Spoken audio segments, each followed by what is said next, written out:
Gibbs reagent and formalin. The color turns pink, therefore formalin is present.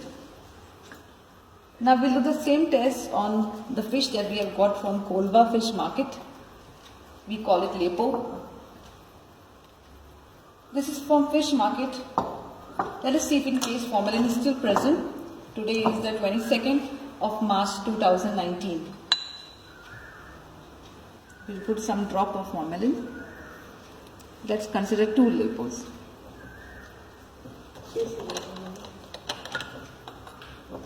We'll wait for some 10 seconds.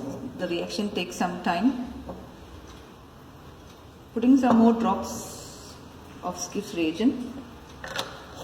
Let us wait and watch the color change if in case it is matching the real formalin color.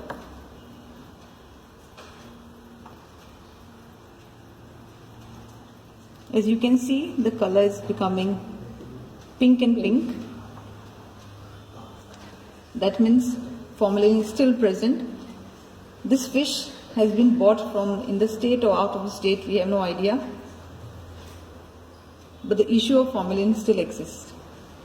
As you can see, the Lepo is turning pink. Clearly proves that formalin is still applied on the fish that is coming.